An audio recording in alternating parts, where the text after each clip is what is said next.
অসম তথা ভাৰত তথা গোটেই পৃথিৱীৰ চুকে কোণে থকা আমাৰ মৰাণ মহাবিদ্যালয়ৰ প্ৰাক্তন যিসকল ছাত্ৰ ছাত্ৰী সকলোলৈকে মই শ্ৰদ্ধা নিবেদন কৰিছোঁ। আজি এই স্থানৰ পৰাই অহা কালিৰ পৰা মৰাণ মহাবিদ্যালয়ত অনুষ্ঠিত হ'বলগীয়া হীৰক জয়ন্তী, সেই হীৰক জয়ন্তী অনুষ্ঠানলৈ মই প্ৰাক্তন শিক্ষাৰ্থী সমাৰোহ সমিতিৰ ফালৰ পৰা আহ্বায়ক হিচাপে সকলোকে নিমন্ত্ৰণ জনাইছোঁ। সকলোৰে সহযোগিতা কামনা কৰিছোঁ। কাৰণ 1964 চনৰ পৰা আজি বছৰলৈকে যিমান শিক্ষাৰ্থী ইয়াৰ পৰা ওলাই গৈছে, সকলোলৈকে আমি ব্যক্তিগতভাৱে নিমন্ত্ৰণ কৰাটো কেতিয়াও সহজ কথা নহয়। ই আমাৰ কাৰণে কেতিয়াও সম্ভৱ নহয়। অতি কম সময়ৰ ভিতৰতে আমি এই হীৰক জয়ন্তী অনুষ্ঠানটো আয়োজন কৰিছোঁ। গতিকে সকলোলৈকে মই ইয়াৰ পৰাই অতি সাদৰেৰে নিমন্ত্ৰণ জনাইছোঁ।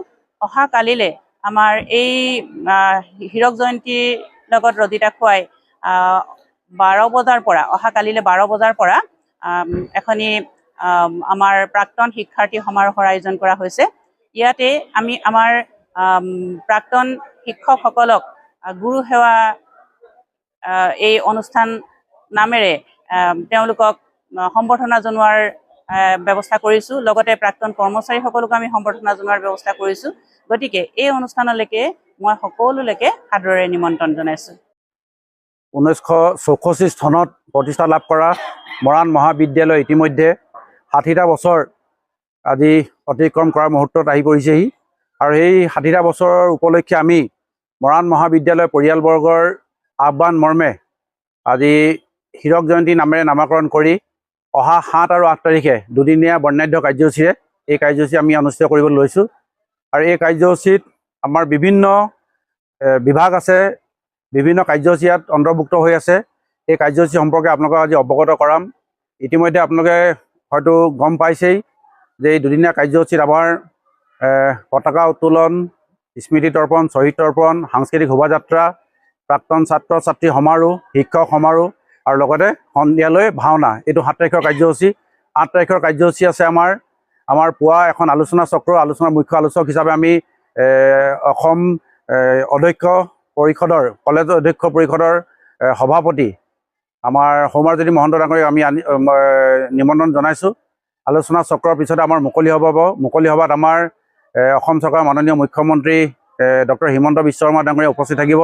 মাননীয় কেন্দ্ৰীয় মন্ত্ৰী ডক্টৰ সৰ্বানন্দ সোণোৱাল ডাঙৰীয়া উপস্থিত থাকিবগৈ। লগতে আৰু আমি বিভিন্নজনক আমি আমন্ত্ৰণ জনাইছোঁ। এই 60টা বছৰত আমাৰ মৰাণ মহাবিদ্যালয়ৰ প্ৰায় 1 লাখৰো অধিক ছাত্ৰ ছাত্ৰী এই বিদ্যালয়ৰ শিক্ষা সামৰণি মাৰি ইয়াৰ পৰা ওলাই গৈছে। আমি প্ৰত্যেককেই আজি ব্যক্তিগতভাৱে আমি নিমন্ত্ৰণ কৰাটো আজি সম্ভৱ হোৱা নাই। গতিকে বহুতে আমি বিভিন্ন স্তৰত আমি দেখিবলৈ পাইছোঁ যে বহুতে এই ক্ষেত্ৰত অসন্তোষ প্ৰকাশ কৰিছে। গতিকে আমি আজি এই সংবাদ মাধ্যমৰ যোগেদি আমাৰ মৰাণ মহাবিদ্যালয়ৰ প্ৰাক্তন ছাত্ৰ ছাত্ৰী, আমাৰ মৰাণ মহাবিদ্যালয়ৰ শুভাকাংক্ষী ৰাইজ, আমাৰ মৰাণ মহাবিদ্যালয়ৰ অৱসৰপ্ৰাপ্ত আমাৰ শিক্ষাগুৰুসকল, মৰাণ মহাবিদ্যালয়ৰ অৱসৰপ্ৰাপ্ত আমাৰ কৰ্মচাৰীসকলকে আদি কৰি বৃহত্তৰ মৰাণ অঞ্চলৰ ৰাইজক আমি যে ব্যক্তিগতভাৱে আমি নিমন্ত্ৰণ জনাব পৰা নাই, তাৰ বাবে আমি দুখ স্বীকাৰ কৰিছোঁ। আৰু সকলোকে আপোনালোকৰ মাধ্যমৰ যোগেদি আমি 2 দিনৰ এই অনুষ্ঠানত আমি উপস্থিত থাকিবৰ বাবে আমি অনুৰোধ জনাইছোঁ। আৰু সাংবাদিক বন্ধুসকল, যে আমাৰ যি অনুষ্ঠানটো আজিকালি নিউ এডুকেশ্যন পলিচি যিহেতু আছে, ল'ৰা ছোৱালী বহুত পঢ়াৰ মাজত, বহুত ব্যস্ততাৰ মাজত আমি এই অনুষ্ঠানটো পাতিবলৈ লৈছোঁ। আৰু বহুত আমি ক্ষমা প্ৰাৰ্থী, আমি বহুতখিনি আপোনালোকক মাতিব পৰা নাই। বহুত আমাৰ প্ৰাক্তন ছাত্ৰ ছাত্ৰীসকল যিহেতু পৃথিৱীৰ বিভিন্ন প্ৰান্তত আছে, তেওঁলোককো আমি যোগাযোগ কৰিব পৰা নাই খুব কম সময়ৰ ভিতৰত।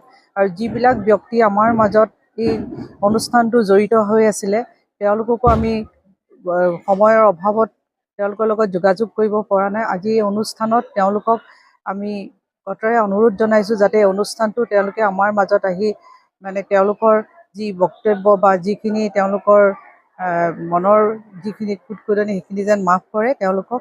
আৰু লগতে আমাৰ যিকেইজন মহান ব্যক্তি আমাৰ মাজত নাই, তেওঁলোকক আমি শ্ৰদ্ধা জনাইছোঁ। আৰু যিকেইজন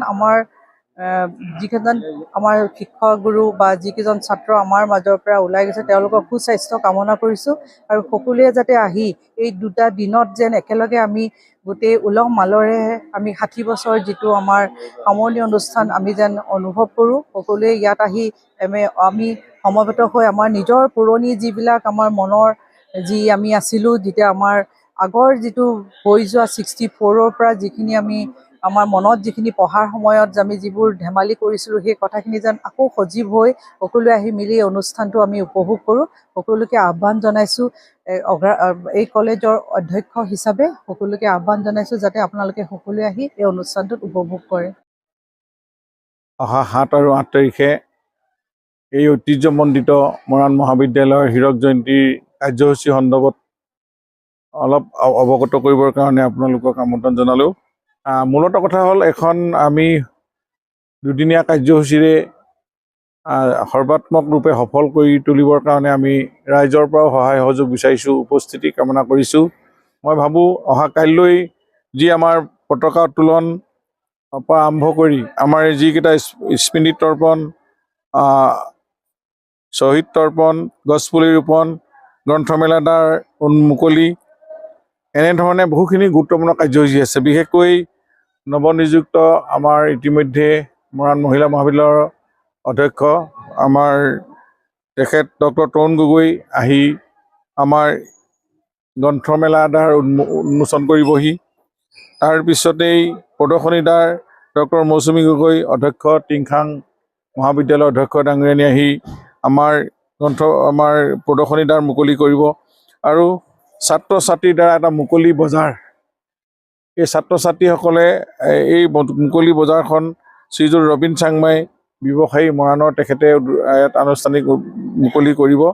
তাৰপিছতে আমাৰ সাংস্কৃতিক শোভাযাত্ৰা আছে। ইয়াত আমাৰ জিলা আয়ুক্তৰ লগতে আমাৰ ইয়াত ৰ'জ কমল বঁটা প্ৰাপক চলচ্চিত্ৰ পৰিচালক মঞ্জুলা বৰুৱা তেখেতো আহি উপস্থিত হ'বহি। গতিকে তেখেতসকলক উৎসাহ দিবৰ কাৰণে আমি সকলোটি ৰাইজক আমি ইয়াত উপস্থিত হ'বৰ কাৰণে আহ্বান জনালোঁ। আৰু ইয়াৰ উপৰিও নিশালৈ আমি এখন ভাওনাৰ, মহাবিদ্যালয়ৰ ছাত্ৰ ছাত্ৰীসকলৰ দ্বাৰা এখন ভাওনাৰো ইয়াতে প্ৰদৰ্শন হ'ব। যিখন ভাওনা ইয়াত নাম হৈছে শকুনিৰ প্ৰতিশোধ, দুৰ্যোধনৰ কুৰুভংগ। এই ভাওনাখনি উদ্বোধন কৰিবলৈ আমি আমাৰ এই প্ৰাক্তন অধ্যক্ষ ডক্টৰ অনিল শইকীয়াক ইয়াক আমন্ত্ৰণ জনোৱা, বা তেখেত যিহেতু ঘৰুৱাই আমাৰ অধ্যয়নেত্ৰী, কিন্তু আমাৰ কেন্দ্ৰীয় মন্ত্ৰী প্ৰাক্তন মুখ্যমন্ত্ৰী সৰ্বানন্দ সোণোৱাল ডাঙৰীয়া তেওঁ 8 তাৰিখে আহিব নোৱাৰে বিশেষ চৰকাৰী কাৰ্যসূচী থকাৰ কাৰণে। তেখেতে 7 তাৰিখে এই গধূলি এই অনুষ্ঠানটোতে উপস্থিত থাকিব মুখ্য অতিথি হিচাপে বা উদ্বোধক হিচাপে। গতিকেলৈ তেখেত যেতিয়া আহিব, আমি ভাবোঁ এই অনুষ্ঠানটোৰ সৌন্দৰ্যতা আৰু মৰ্যাদা আৰু বাঢ়িব। সকলো আমাৰ ছাত্ৰ ছাত্ৰী, অনুষ্ঠানটোৰ শুভাকাংক্ষী, হিতাকাংক্ষী, কলেজৰ অধ্যাপক আৰু অভিভাৱক সকলোকে উপস্থিত থাকিবৰ কাৰণে মই আহ্বান জনালোঁ। আমি আহ্বান জনাইছোঁ বিশেষকৈ অভ্যৰ্থনা সমিতিৰ তৰফৰ পৰা। 8 তাৰিখৰ শেষত আমাৰ সাংস্কৃতিক এটি সন্ধিয়াও ইয়াত আমাৰ জানে মৰাণখনত বহুখিনি জনপ্ৰিয় শিল্পী আমাৰ ইয়াতে জন্ম হৈছে বা অসমত খলকনি যোগাই আছে। এই অনুষ্ঠানটো উদ্বোধন কৰিব সদৌ অসম ছাত্ৰ সন্থাৰ সভাপতি উৎপল শৰ্মা ডাঙৰীয়াই আহিব। আৰু ইয়াত মুখ্য আকৰ্ষণ থাকিব নীলাক্ষী নেওগ, আমাৰ সন্তান ইয়াৰে মৰাণৰ গৌৰৱ বিপিন চাওডাং, নীল আকাশ, কুসুম কলাশ, আমি জানো, মাধৱ ৰঞ্জন, মনদ্বীপ, নিতুল দাধৰা, এইবিলাক আমাৰ ইয়াৰে মৰাণৰে তেওঁলোক আমাৰ সন্তান। তেওঁলোকে আজি অসমৰ শিল্পী জগতখনক জিলিকাই তুলিছে। তেখেতসকলক উৎসাহ দিবৰ কাৰণে আৰু আমাৰ অনুষ্ঠানটোৰ গুৰুত্ব বঢ়াবৰ কাৰণে আমি আটাই উপস্থিতি আমি কামনা কৰিছোঁ। কাৰণ এখন 60টা বছৰ অতিক্ৰম হৈছে। 64 চনতে প্ৰতিষ্ঠা কৰা, ইয়াৰ পৰা প্ৰায় 1 লাখৰ ওচৰে উচ্চ শিক্ষা ইয়াৰ পৰা সাং কৰি বিভিন্ন ঠাইত, অসম তথা ভাৰতবৰ্ষৰ বিভিন্ন ঠাইত কৰ্মস্থলীত আছে, নিজে নিজে প্ৰতিষ্ঠা হৈছে। আৰু সেইসকলো ইয়াতে উপস্থিত হৈ তেখেতসকলৰ মনৰ কথা, তেখেতসকলৰ আৱেগৰ কথা, স্মৃতিবিলাক ইয়াত ভাঁহি উঠিব। গতিকেলৈ এই মধ্য অনুষ্ঠানটোৰ আপোনালোকৰ এই ঐতিহাসিকভাৱে আপোনালোকে ইয়াৰ সাক্ষী হ'ব। আৰু সকলো ৰাইজে যদি হাত উজান দিয়ে, নিশ্চয় বতৰো ইতিমধ্যে ফৰকাল মুখ আমি দেখিছোঁ, বতৰেও আমাক সহায় কৰিব।